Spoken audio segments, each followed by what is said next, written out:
واضح کرتے چلیں کہ منت کے دھاگے باندھنا مزارات پہ، تالے باندھنا، منتیں مانگنا، کیا یہ جائز؟ منت ماننا جو ہوتا ہے یہ فی نفسی جائز عمل ہے.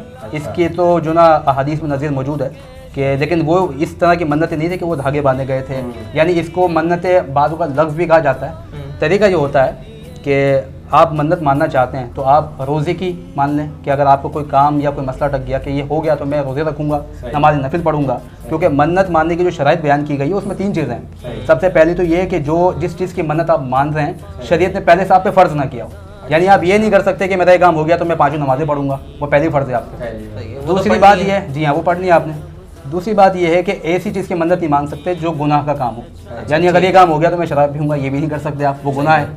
تیسری یہ ہوتی ہے شرط کہ جس چیز کی منت آپ مان رہے ہیں اس کی جنس سے بالکل کوئی چیز ویسی فرض یا واجب ہو. جیسے آپ نماز نفل کی اگر مانتے ہیں تو نماز نفل کی وہ تو نماز نفل ہے لیکن اس کنڈیشن اس جنس کی نمازیں موجود ہیں، فرض واجب موجود ہے. تو یہ 3 شرائط ہوگی تو منت مانی جائے گی. طریقہ بھی ہے، اگر مثال کے طور پہ کوئی نفل کی وہ کر رہا ہے تو پہلے وہ فرائض ادا کرے. نہیں مطلب یہ کہ وہ جنس ہے.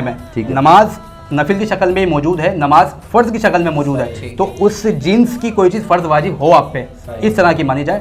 باقی نیاز وغیرہ کی ہوتی ہے یا کھانا کھلانے کی ہوتی ہے یہ بھی جائز ہے، اور اس کو کہا جاتا ہے عرفی. یعنی اگر اس کو آپ پورا نہ کریں نا تو اس میں گناہ گار نہیں ہوں گے. لیکن وہ جو میں نے شرائط بیان کی اس کو پورا کرنا پھر واجب ہوتا ہے، اس کا گناہ گار. اگر وہ پوری نہیں کریں گے تو وہ گناہ گار ہوں گے. باقی جو تالے وغیرہ باندھنا ہے اس کی کوئی شرن میں وہ نہیں اثر. یہ لوگوں نے ایک طریقہ شروع کر دیا ہے تالا باندھنے کا، کرنے کا، دھاگے باندھنے کا. اس کی کوئی اصل نہیں. دھاگے باندھنے کی بات کی ہے تو مجھے بھی ایک سوال آیا ہے. اکثر لوگ مزارات سے لائے ہوئے دھاگے اپنے ہاتھ میں اپنے پاؤں میں پہن لیتے ہیں، اس کا کیا ہے؟ دیکھیں مزارت سے لانے کا ایک مطلب یا مقصد یہ ہوتا ہے کہ وہ شاید برکت حاصل کرنے کی نیت ہوتی ہے نا، جو اس وجہ سے بھی. بعض اگر آپ نے دیکھا کوئی وظیفہ کوئی آدمی دھاگوں پہ تو وہ اس لیے باندھ لیتے ہیں.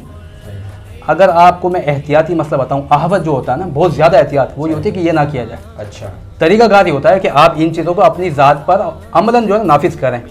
لیکن برکت کے لیے اگر دھاگا باندھا ہے نا کسی نے، وہ گناہ گار نہیں ہے، وہ برکت لینے کے لیے کر رہا ہے. یا بالکل ایسا ہی ہو گیا کہ جو شخص کاغذ پر قرآن کی آیت لکھ کر تعویذ کے طور پہ پہنتا ہے اور اس سے برکت حاصل کرتا ہے یا بلاؤں سے تحفظ کے لیے وہ پہنتا ہے تو وہ جائز عمل ہے.